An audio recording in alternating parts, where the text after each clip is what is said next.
Welcome to Breaking Boundaries podcast. I'm Matt Colomer here with my co-host Raphael Avjolu. On this podcast, we interview people that are pushing themselves and testing their limits within art, business, and entrepreneurship. What drives you, what pushes you to your breaking point, and what got you to where you are right now? This is Breaking Boundaries podcast.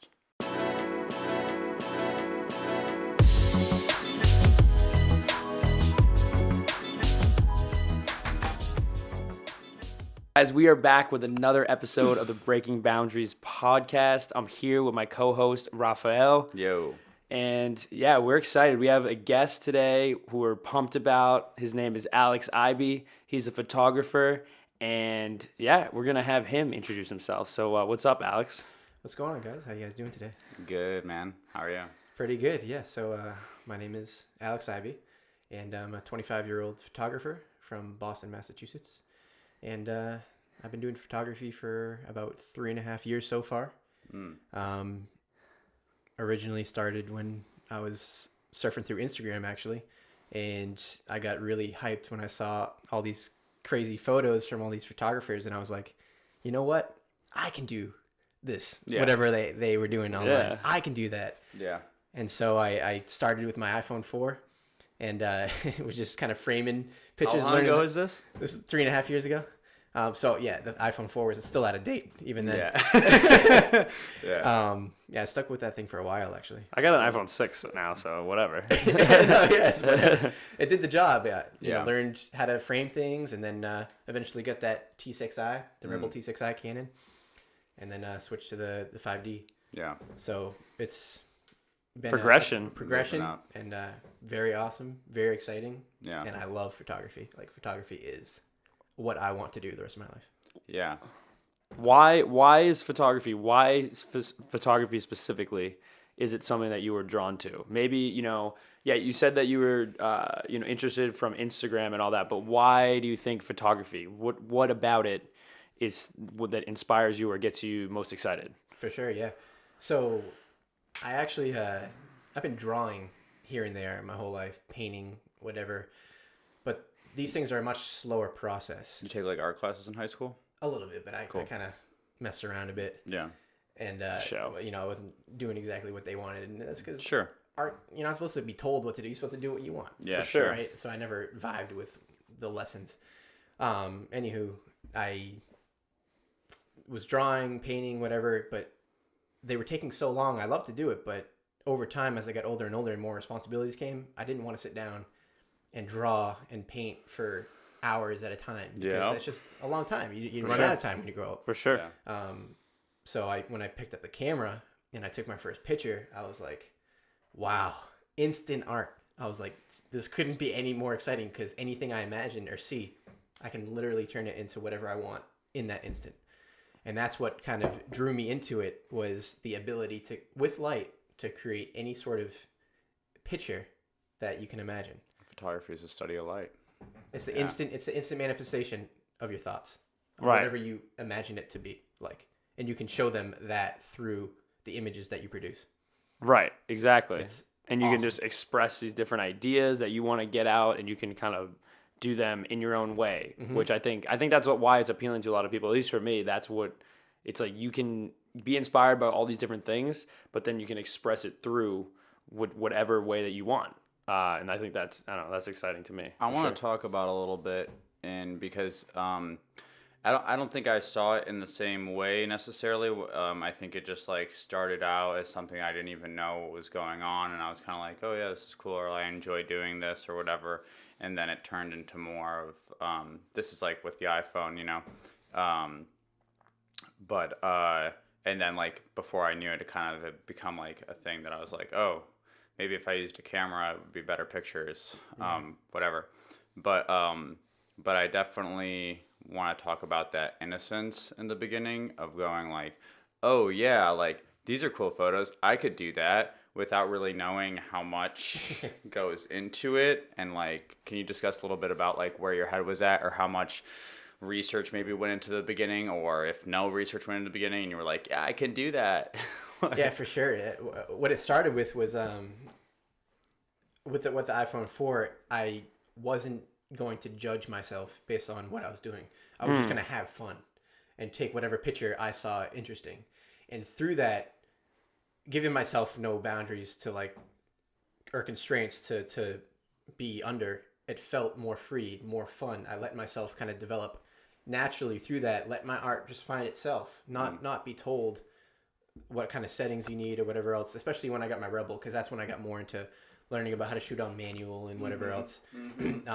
As soon as I got the camera, I didn't want to shoot in auto because I wasn't about it. I wanted to learn how to manipulate the photos in my own way. And I dove a little bit into the photography triangle, whatever it is called, with the ISO, the shutter speed, and the aperture.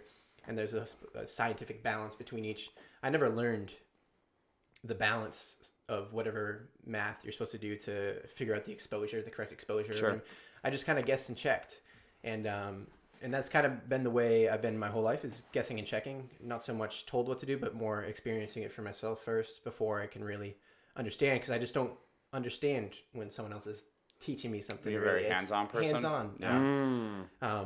So it's a very interesting and I think more fun to be hands-on. I think that's an important topic to talk about, with not even just in photography, but a lot of different fields or a lot of different things in life. Is like, there are ways where you can do the technical, by the book, career, or it could be even like, a craft. Like, well, there's some ways you have to do it by the book, like surgery and stuff. Oh, for sure. Yeah. But like, for sure. But like with photography or anything like that, it's like, you don't like it could. I mean, it would be beneficial for sure to like go to school for photography and learn it from that background, and that's like a good way to do it too. But especially this kind of thing, I don't think it's always the way. Yeah. Especially if you are like kind of like more hands on. You know, I'm actually heavily against going to school for art, because I believe that any art, unless you're going for the connections that you're going to get from their professors. Yeah. That makes Other sense. than that, I think that an artist can learn either through its own network or through its own experience. I think that going to photography school, for instance, you're going to spend X amount of money and you can learn the same thing that you can learn on YouTube by doing. Maybe it's a more formal way of doing it. Right. More, ritual. They have a certain agenda that they want to do to teach you what they need to teach you, and they figure that out. But when you figure that out on your own, you can spend no money on school and invest it in your craft and makes sense. Build it on that. And I'm all for the rules. I think they're important to learn, because eventually you do have to figure out what's going on with what. But after that, you learn the rules so you can break them. Let them go. Right, and you have to know them first in some way. I think as someone that went to school for graphic design and took every photo class, so I got a specialization in photography, I can say that, I always like to say, like, okay, like, what if school was free, then would it be more like acceptable to go to school for art?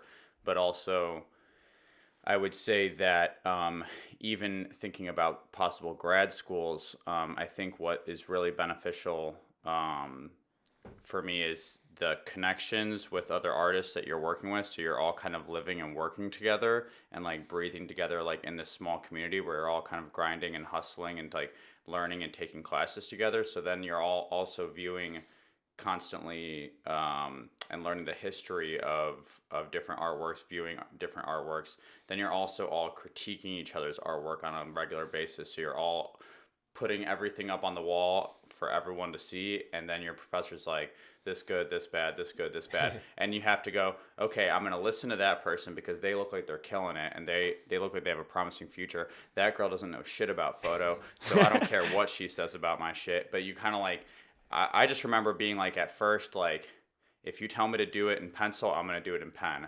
Like, that's just how it is. But like from there, like, having access to a studio, having access to the lights, and having access 24-hour access to the art center, and being like, okay, I'm going to constantly, not everyone was like that. Not everyone was sleeping on the benches and constantly there all day and all night. But I definitely feel like and then for other people, they can't really sit down and go, I'm going to learn this thing. They have to have someone else tell them, you're going to learn this thing or you're going to fail my class. And then they'll go, okay. And then once they learn it, then they know, fuck, I love it. Like a lot of people hate math because they're bad at it. If you were good at it, you'd like it. You know what I'm saying? So I think, you know, like, but they get kind of pushed, like given a little bit of held hand. And, you know, I just think that some people are like, oh, I don't think I'm that way anymore. I think if I want something, I can go and grab it. But I feel like at the time when I first started learning photography, it was only because I took a photo 1 class and they were like, you have to have a DSLR to have this class. And I was like, all right, I'll get a DSLR. And then I had it. So I was like, I'll use it.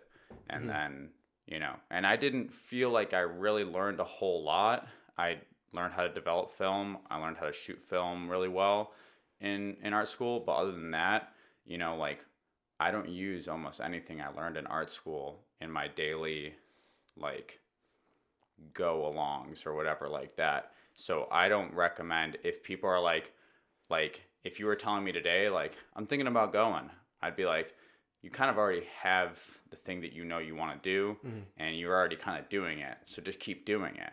You know, like, there's no real reason to get, like, an education at this point. But if someone's like, I don't know, I don't really know what I really want, I'm like, all right, go, figure it out. Fuck it. Like, yeah, I think you know? they're definitely, it's a really good argument. And there's like, there's valid points in both sides. Yeah. Because even for me too, like, I did communication in college, and then I got into doing video through college. I had pretty much no interest in video before I went. Yeah. So that's, for me, it worked. But, you know, I think if you do want to go down the path, if you're like, you don't want to go to the route of school, say you are into like a creative field, then you really have to know and be disciplined with what you're doing and really have a focus of where you want to go with it. Yeah. And I think most kids don't actually, especially when they're 18, because like 18's too young. It's so young. Really. Teach yourself without being told to learn something. Like, imagine teaching yourself math.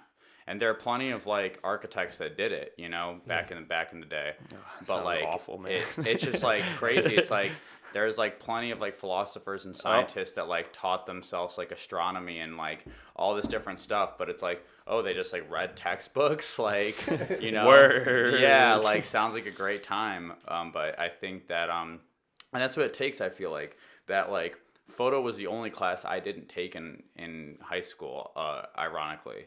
So it's like I took jewelry making, ceramics, I took drawing, AP Studio Art, like all these different classes, but I avoided photo. Had I taken photo then, I probably would have fallen in love, and we had a dark room and shit like that. Probably would have fallen in love, and I probably would have been like, fuck college, I got this. You know, and halfway through college, when I realized that photography is really what I wanted to do, I called my parents up and I was like, yo, like, I don't know if I should be here. Like, I feel like I can spend the next 2 years really, like, I had friends who lived in the town that I went to school in that were photographers but didn't go to school, and they just had so much more free time than I had. So I was just like, to get better and to like travel and to do these different things. But I was always like, well, I can't travel this week because I have finals and I have this going on. And I'm in general education classes that I fucking hate. And so I'm just like, what am I doing? But I was like, fine. If you want the plaque up on the wall, Michigan State, then fine. Like, I'll get it, and then I can do whatever the fuck I want, you know? That's the thing with college.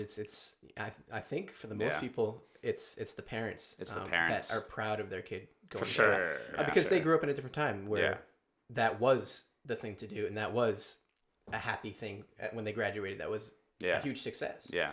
Now I think it's turning more into a business, and it's, you know. Yeah, I agree. It's poorly positioned now, and I think it's gonna cause a lot of ruckus, you know, in the next 10, 15, 20 years. For sure. I think it's going to fall apart. And I don't know, it's interesting too, because there are other parts of it that I think people that did go to college in some ways, I think that's what the main view of it is, like, oh, these classes that they're teaching me, right? Oh, these classes don't make sense. But we've talked about this before. It's not. That's really, to me, that's not what where the value was. Yeah. At least for me, it was like the social thing. It's the people. If you don't, like, a lot of people, they don't have that social experience. They missed out on a lot of really challenges and like figuring out how to talk with people and also how to like coexist with people in like small spaces, say dorm rooms or classrooms or whatever. And then they don't have that experience at all. So they're really unprepared socially in that aspect. So that is another like argument, I guess, for school. But there, you know, like I said, there are. Well, if you're still trying to figure out who you are, it's just not a bad option to go. It's not. You know? It's not.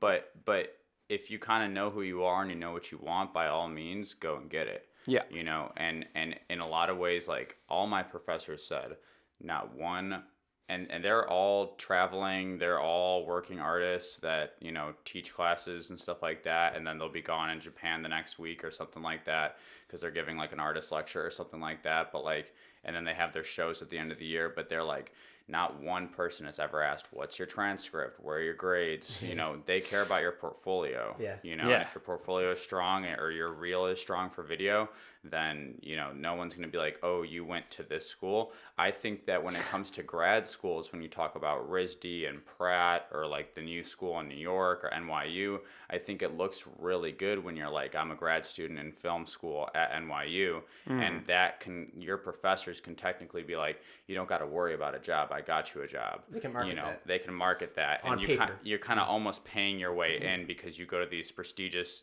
like internationally renowned grad schools for film or for photo. So like you have your shows up in these cities and it becomes like this mecca where you can just kind of like push your way into the industry instead of having to kind of like run around and be like, maybe this will work, maybe that'll work, maybe this will work. But it's like, at what point? Because I've thought about that too and kind of like, what route do you want to go? It's interesting. I mean, there could be like massive benefits to that, and a lot of those probably would be the connections that you would make with those things. But again, a ton of money, and there's just like there are alternative ways. Right. Like I know there are people that have done things like instead of going to get their masters for say not even say like in the creative space, but like in business, like an MBA, getting an MBA. Like I know Tim Ferriss, the author, he has a podcast too. He talks about he did like I think he called it an alternative MBA or something like that, and he basically took the money.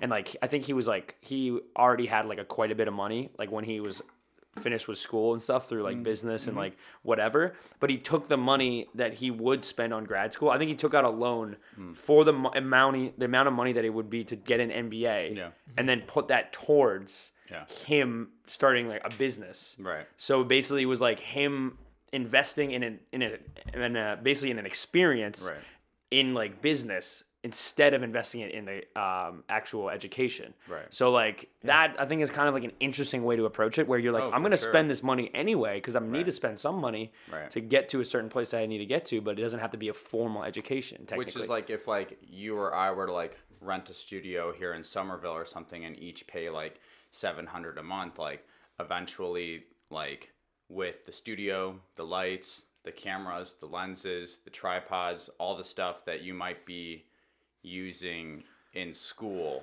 you know, but have that to your access or something like that.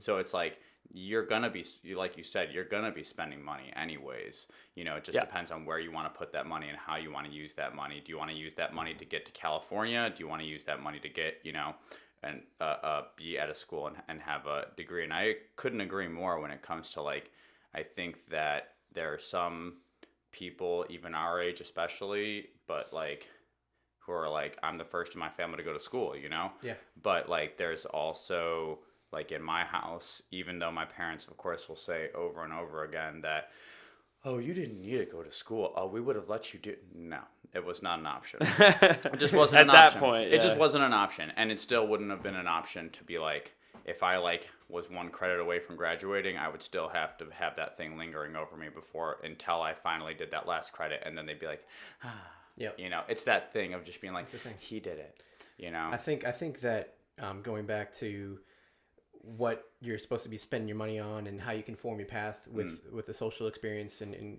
getting further in whatever career that you're choosing. I think that if you have the intention of doing that already beforehand, you can do that on your own based off how you put yourself in situations socially, how you form groups socially, for sure, wherever you're from. because there's always going to be people that do what you do. So it's about connecting with those people wherever they are. But the funny thing is you went to school for graphic design, right? But then you switched to photography. So you originally didn't know that you were going to be doing photography, which is and I didn't funny. even really want to be like a great graphic designer. I was like, yeah, I'll work for a brew company making like flyers and stuff like that. I wasn't like, oh yeah, I'll be on the path. I had no confidence in my craft. It was the professors, honestly, that said like, because I was like, yeah, I wanted to create good work, so they'd give me projects, and I'd be like, all right, I'm gonna like go to this dorm, and I'm gonna like put up this plaque, and it's gonna be this huge thing. And they're like, you know, your brain thinks differently, right? And I'm like, it does. And they're like, yeah, you know, you could like be someone one day, right? And I'm like, I could. And they kind of gave me like the confidence to be like, because if they're saying that and they've already done it in like the art industry, then I'm kind of like, okay, I'll like kind of take this seriously now. And then that's around the same time where I picked up a camera, and it was like, I think that for a lot of people, there's not enough awareness of their own abilities to do whatever they imagine to do. That's right. There's a certain path that they believe since they're young that it's formed that they should follow. Yep. But I think that if more people had that understanding, then maybe you would have gone a different route. Maybe I would have gone a different route. Right. Everyone. Because it's a funny thing. You get older and time goes on and you get more, hopefully, more aware of things. Yeah. Hopefully. and then you realize these things and, I would have gone back and done this stuff. But think about what you can do with moving forward. Yeah. Already having this awareness, already moving forward. Okay, I already know what's good for me, what's not good for me. What can I do to excel and get past the next thing that I don't think I can do? Or whatever. It's all about how much belief you have. It's so true, man. Or thinking like, or this like weird, whatever it is, like in the air, but like this weird thing in your mind that says I'm 25, but it's too late. You know, like I'm old now. Yeah, like I would have done, man, if I would have. It's just, it's not real. It's like, what? You're so young. Like, you're so young. Like, and so, like, anything is possible. I was going to say, like, do you agree with the system? Like, because I feel like you're kind of touching upon, like, Alex is really good at drawing. Like, he's 12. Like, we see he's nonstop drawing all the time. Let's put him in drawing 1, 2, 3, and 4.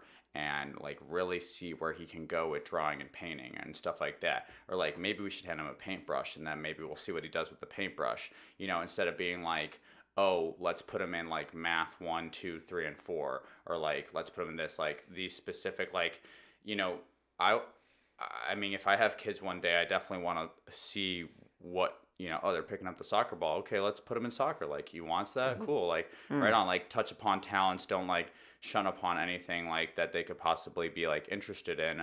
But, like, I also think that pushing these talents instead of being, like, history, math, English, science, being, like, well, he seems like the creative type, so shouldn't he be doing that all day? You know, at least maybe on a high school level, maybe not like from elementary to middle school, but like once you get into high school, shouldn't he be doing that all day so he can like know what the fuck, like... Well, it goes back to make it full circle again. This same concept that you're talking about, when you're young and you're being kind of directed in a certain path, given your ability to make whatever choices that you want will allow you to just fill whatever kind of person you're supposed to become originally. So the earlier you're given that opportunity to have choice, you're able to agency, create and become whoever you are supposed to be. And that could be anyone. It's always changing.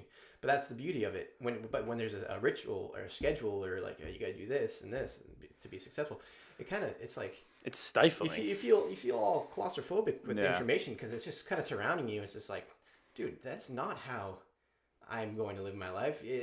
And some people, most people succumb to that. Yeah. That pressure, that mindset of this is the path that I have to do, and that sucks. Yeah, because you're not happy. Right. Because you're not being who you're trying to or need to be or supposed to. It's just a shame, man, and you hate to see it. And you can. I feel like it can be easy to spot. It's like that person is just not they're not really into what they're doing. And you're just like, damn. Like, and again, like you said, it's not too late.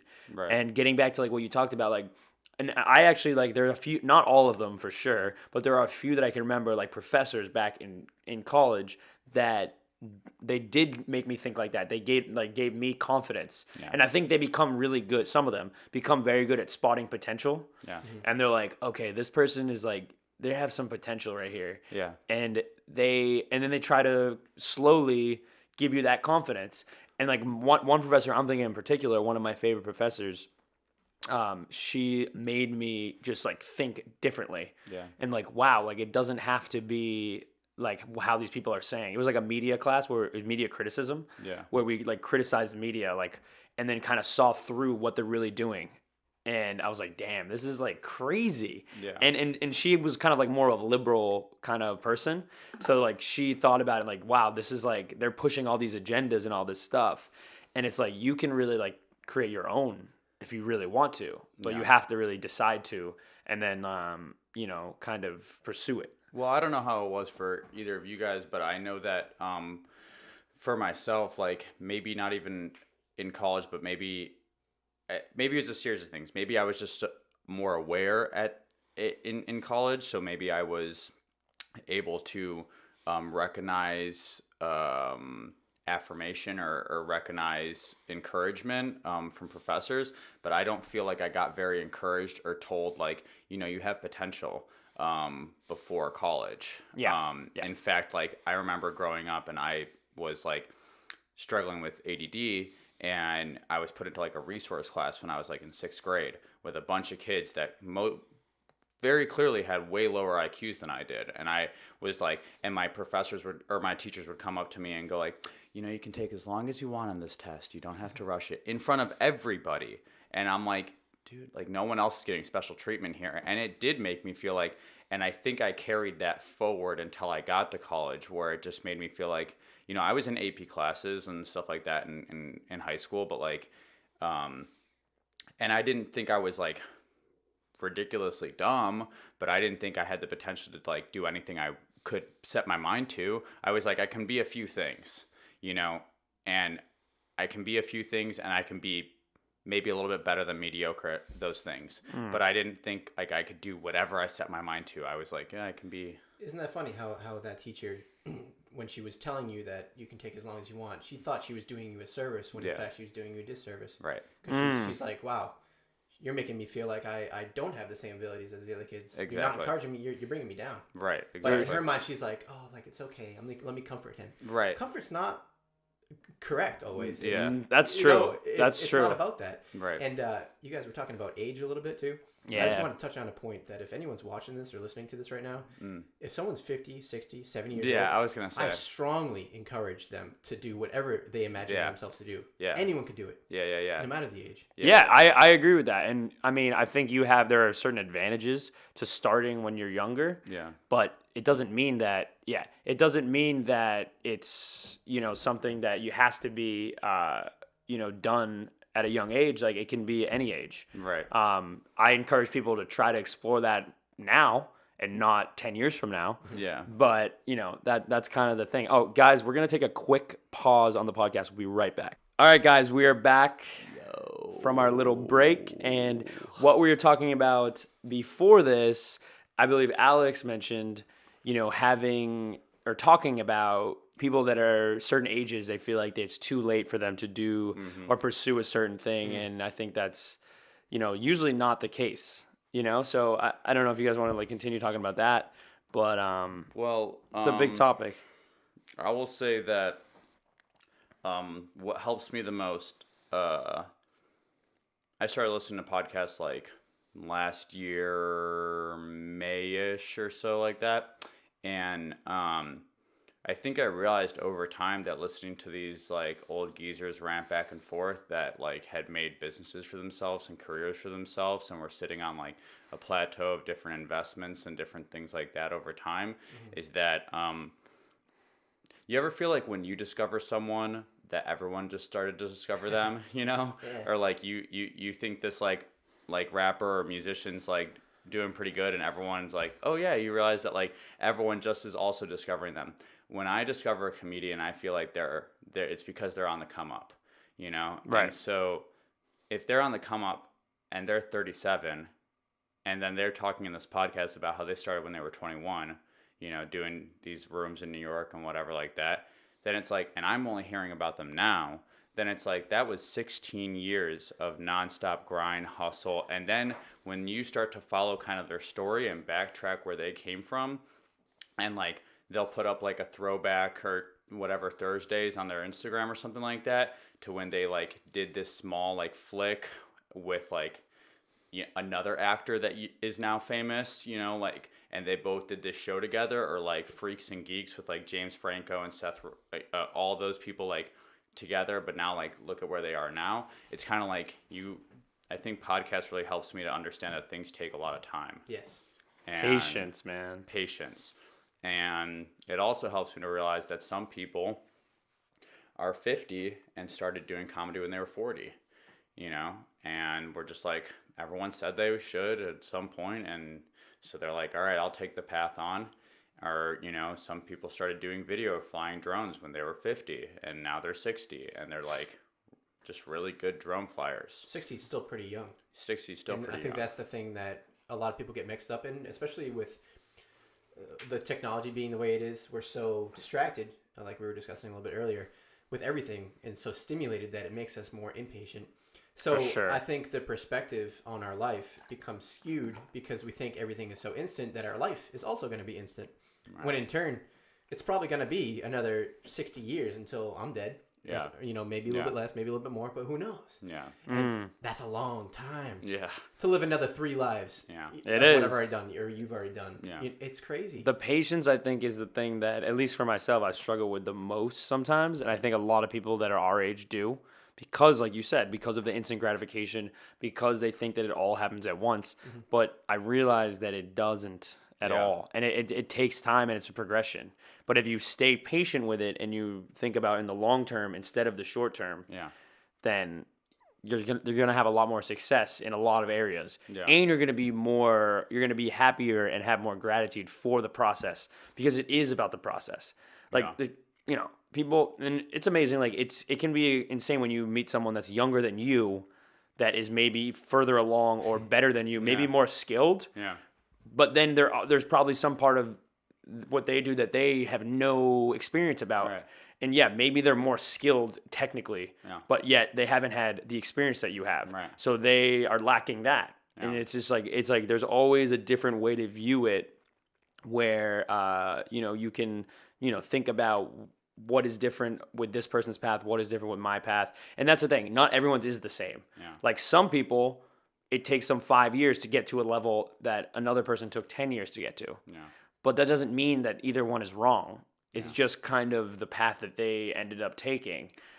So it is interesting to see and talk about like that kind of thing. Well, I think like and you said you're a fan of J. Cole, like the whole like 8-week rappers, like and sometimes my mind gets a little twisted, and I'm like, if you're 18 and you're absolutely killing it, ain't no way you're gonna last. Like I'm just like, yeah, we'll see where you are in 2 years. Like my mind gets a little like, maybe not twisted, but kind of like, I do see like people who hit me up, yo, I got this deal with like Snoop Dogg's son and blah, blah, blah. I'm going to be shooting him next week and blah, blah, blah.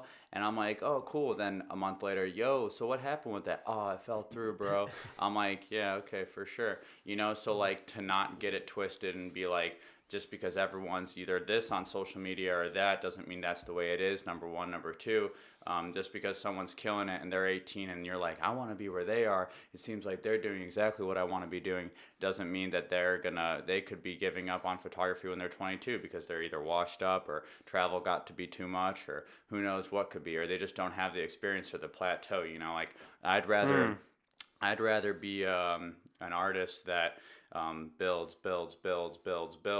than is shot to the top on like a weak ladder, like, and I have nothing to stand on, or be in a room with a bunch of like 37-year-old intellectual photographers and be like 18 and be like, yeah, I like shot that rapper last week and now I'm famous, so it's like I'm that photographer, like, so it's like, I don't know, sometimes I have to like convince myself. But I think it's like it's not it's not bad to get frustrated or disappointed or just be impatient in general. Like, I think everyone should try and work really hard on their patience, and there's ways to work on being more patient. Film, definitely patient, makes me very patient. You have to be, so that's good, and that's why I like film. It like grounds me. But I would say it's when you let it stop you from actually picking up the thing or starting the website or starting the business or starting the clothing brand. You know, that's when it becomes a problem, because it's one thing to be like, this is going to take a long time and I really wish it didn't, but we're going to do it anyways. You know, it's another thing to be like, this is going to take a long time, so why start anyways? You know, there's a lot of judgment on people's own self that restricts them from doing whatever it is they want to do. Right. The judgment is a trap, and it has to be let go, because it's 100% just ego, just blocking you. Right? Because if you can't just forget about what people think of you and what you think of yourself, more importantly, you realize that yourself is the only thing that can dictate what you're going to do. Yeah. So why not just be free of all that and have those no restrictions and just let yourself become? Yeah. Flat out. That's it. Yeah. I go through like very highs and lows with like, I'm gonna post on everything, and I'm just gonna be on my story all day. I don't care. I'm just gonna post funny stuff. I'm gonna be goofy. I'm gonna post my run. I don't care if my friends are like, oh, you're running now? I'm just gonna post it. And then like the next day I'll be like, I'm not posting today. And then the next day I'm like, I might kill it today. I'm like, I'm just going to do whatever I want to do whenever I want to do it, because I feel like I want to say whatever I want to say whenever I want to say it, because I don't want to be afraid of what anyone else is like telling me to say or not to say. Because I don't want to be like, because everyone had to say what they had to say at some point, and now they're out there doing it, you know? They're like, they did what they wanted to do regardless of whether everyone was like, that's stupid, what you're saying now is stupid, what you're doing is stupid, because everyone's always going to be like, you're not going to make it, dude. Like, and then you make it, and then everyone's like, I knew he was going to make it. Like, Yeah, the creative journey is all about those waves. Yeah. As you're referring to. It's the ups and downs. It's the, I'm going to do this all today. Yeah. Or tomorrow you're like, I'm not trying to do that. Or a week or a month or a year. And then you're like, I'm in it. And you do that for 5 years. And that's the whole thing. I think with everything that we see and all the information we gather, it's kind of like a linear process that we envision. It's like, oh, up, straight, even, solid. But it's not linear at all. Like the stock market. It's like pow. You don't know what's going to happen tomorrow. Yeah, it's crazy. You just got to live right now. Yeah. And just do whatever you can do right now. Yeah, and I think that's the thing. I think the trap is like, it's the whole journey of the ups and downs and the setbacks, and like we talked about yesterday, the 2 steps forward and then 2 steps back to take 1 step forward to then be 1 step back of what it's a chess game. That's what it is. It should be. It should be. Because you learn as you go. It shouldn't be up, and it won't be. And if you think it will be, then you're sorely mistaken. But like, also if you think the end goal is to like, if we're making the analogy to the chess game, if you like think the end goal is to like, get the king, then it's like you're sorely mistaken. Like, because it's like, once you have the king, you're still going to be like, all right, now where do we go from here? Like, if your mind works in that competitive way, or your mind I think your mind has to be competitive to be a creative. Like, you have to have a level of like, I constantly put pressure on myself that no one else puts on me to create. I constantly feel like everyone's always watching. I feel like, I can't put this edit out like that because I just did that. I have to do something different, because then they'll like, but no one's fucking watching. No one cares. That's the thing, because everyone's too worried about their own shit. And exactly. And you said before, like, like you said something similar about like needing to like post this to like, look this certain way or whatever. But like, just like you said, like, the only person that's saying that is you. Right. Or like, there's people like, oh yeah, he's like you said, they're not going to make it, or they're not going to make it. But no one is really saying that for the most part. But that pressure pushes me to create. Yeah. So like, I'm almost like aware of it, and I am aware of like my own thoughts in my mind when it's telling me like, oh, like you're over worrying or overthinking this. But it's continued for the last 3 years or so, like to push me to create different, to create better, to try new things, to like not make one thing like the other things, to make things unique, because I am constantly like, I have to, like, I constantly want to impress. I constantly want to like entertain. I constantly want to be like, yo, look at that. I want people to scroll and be like, wait a minute, what the fuck was that? You know, and like look back and be like, that's insane, you know, constantly.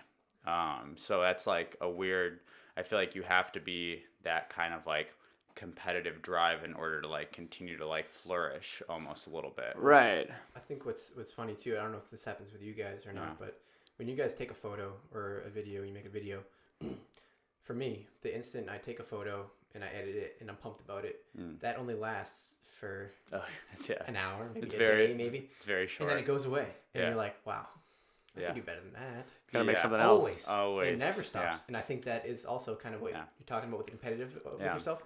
Because if you don't have that, you don't have any drive to go forward. I know. It's like, I think it's something that you have to have a balance with too, because I think at the end of the day, you gotta, like, if you're talking about like making content, you know, creating photos or creating videos or whatever, it's like you do have to at some point be making the content, yes, for other people in some ways, but you got to be making it for yourself. Oh yeah. Because then that's the thing that I realize is like, and I think it's a major trap with like social media and YouTube and Instagram and all that stuff. It's like, if you're, yes, there are other people involved. There are other people that you want to be entertained and you want them to watch your work or see your work, for sure. But if you're basing how you're going to feel on their reaction or their reception of your work, then I think that's a bad place to be, because you have to make it for and it's hard, but you have to make it for yourself firstly, because like, yo, this is dope. Even if no one else thinks it's dope, like this is dope. Yeah. Because if you feel like that about it, certainly there's going to be someone else. Yeah.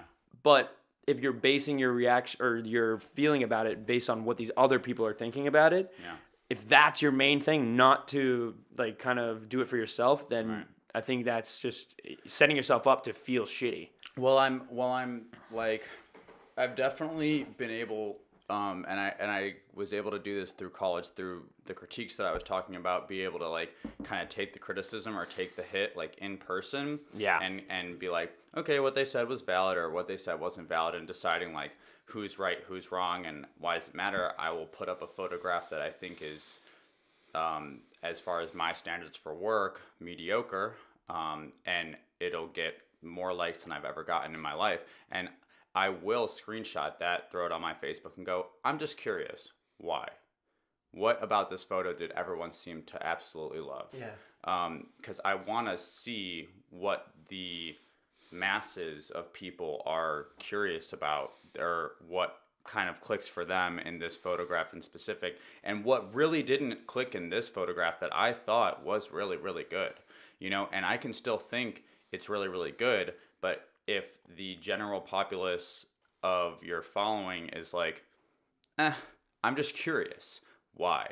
So I think that my mind switches between creating for myself, but also I think that artists give a lot to the world and do a lot more on the back end with being like, you have no idea how much I care about entertaining everyone else, you know, actors, painters, just being like, I want to push beautiful visuals out for the world to see. I want to make people think. I want to make people think differently. And I want to like have people scroll across my work and go, whoa, I never thought about that before. Or that's making me emotional. Or that's triggering an emotion or something like that. Right. So I think that like I used to go, I don't care if you like it. I don't care if you know what's going on. I like it, and that's what matters. But then I switched to the complete opposite end of the spectrum, where I was only caring about what other people thought and trying to create content that I knew would get featured on feature accounts. And then I'm kind of in this nice medium where I'm like, I just want to create beautiful work for me and for you. So it's not just for me and it's not just for you, but it's for me and you. It's like a blend of both. It's a blend of both, and being like, I want you to watch this and I want you to see this photograph and see that this is like beautiful, because I think that like artists really do put themselves out there like hang themselves to dry, really. They're just like, here, I'm giving myself to the world. I'm giving all my power and all my might to be like, here, do you like? You like? You don't like? I'll be right back. I'm going back to the workshop. Like, we'll see, like, and I definitely over time have like twisted back and forth in between that, but it's, I don't know. It's interesting. Yeah, I think it's definitely a topic that I think everyone that like is in this like artistic or creative space has to like deal with at some point. And then another thing that I've heard about recently too, and I guess I knew about it to some extent, but I was listening to a podcast about this, and they're talking about like the 1,000 true fans, or like the minimum viable audience. Yeah. Because what a lot of people are trying to do with their art and then like their business stuff is they're trying to appeal to everybody. That is like the worst way to really like kind of like get your work seen. Yeah, know your audience. Yeah, and that's hard it's hard to know your audience. Yeah. But like that's the thing, is like just because everyone doesn't like it doesn't mean that it's not good. Mm-hmm. Like even people that are popular and like famous in certain areas, while that may not be the goal anyway, but like say a guy like Tim Ferriss who does the podcast. Yeah. I heard when I was listening to this, they're like, yeah, he has a huge audience now, but even him as being this big with like selling this many books, there's 99% of the people in the world don't know who he is. Yeah. But yet he still has this small, in relative to the world, audience that creates a whole like life for him, and he's just like sort of success at it. And anyone can have that on a smaller scale if they like kind of create the stuff that they know that the smaller audience of people really enjoy, and they're really going to get something out of it, even though it might not be millions and millions of people, but that's okay, because it doesn't need to be for everyone. It's only for a small group of people that really value what you do. Well, it's like I don't even really like Jackson Pollock work. Like, I don't, but I can see why other people like it, and that's fine, and I can see why he got well known, and that's fine. And I've studied his work, and I've seen like that there's more to it than just splatters on paintings and stuff like that. Yeah. But the point is that a large enough audience liked it that he became as famous as he did as a painter. But it's like, J. Cole is an amazing rapper. My mom fucking hates him, but she doesn't like rap. So that's fine. Yeah. It's like there's a thing for everybody, and you got to know your audience. And I think that it's important to be like, I'm going to create emotional portraits. And I think we talked about this yesterday, but just knowing that like, are you a landscape artist, or like what are you trying to do? Are you trying to create these like, there's this guy, I think his name is like Fisty or Frosty or something like that on Dylan Firsty. Yeah, Firsty. Dylan First. Isn't he like a landscape photographer? Yeah, and he creates these beautiful lot of mist and a lot of like kind of like Beyond the Pines kind of like vibe of just being moody, dark forest. But he does like work for like Range Rovers and stuff like that, and does a lot of advertising work by driving like in these areas in like Washington and like Vancouver and stuff like that. Cool. But that's very different from like the Earth Picks, like Laguna, SoCal, like landscapes. That's very different, and so like even that specific, like what kind of landscape photographer you want to be, and knowing that some people don't really like that moody landscape, some people want the beautiful blue sky landscape. So are you going to take pictures of fields in Oregon or something like that? Like what kind of portrait photographer you're going to be, what kind of video maker are you going to be? You're going to be a lifestyle video maker mostly, or are you going to be a concert video maker where it's super glitchy and everything's like layovers and stuff like that? What kind of content are you trying to create? What's your niche? What do you want to make most of? And being like, not everyone's going to like that, and that's okay, Yeah, I mean, it's actually, in some ways, if you are getting and finding like your niche or niche more, it's like you're actually like, some people are not going to like, some people are going to hate it. But that's actually a good thing, because it's like polarizing. Like some people are like, yo, this is so dope. And then some people are like, that is crazy. People are talking about it. But then if everyone's just kind of in the middle, like, oh, that's like pretty cool, man. And everyone's like even, then you're kind of like probably not on the right track, because it's like, there's nothing special about it. Yeah. And then generally people are like, yeah, it's okay. And you don't have people that are like, oh, that's like not what I want. or people that are like, yo, this is like Yeah. it right here. Yeah. So it's crazy, you know? I think it's important not to get caught up necessarily in what your niche might be. Yeah. Because if you don't know for sure, Yeah. then let it come. Yeah, let it come. Yeah, I you have agree. to develop. It has should to be come developed. naturally. The pressure on yourself to have a niche will only create Yeah. worse work for yourself. Yeah, that Couldn't is agree true. more. You're right. That's a tough one because this is a common topic. Everyone's like, create your niche, and then people are like, I need a niche. Find what you're best at. What's Find my- what you're best at. Yeah. But you gotta develop it over time, and that comes back to the patience. It could never come too. You always have Yeah. to accept that. You could literally never ever know exactly what you want to do, and that is fine Yeah. because you just did. Yeah. Hey, yeah, You just continued. You just worked. You Well, just, and you figured out what you don't, and that's the thing is like figuring out what you don't want to do too, and you might have to do what you don't want to do to then know that I definitely don't want to do that. sure. Yeah. You know, so yeah, so why don't we wrap this up? Yeah, man. We're getting close to the time limit here, Yeah. but I think this was an awesome conversation.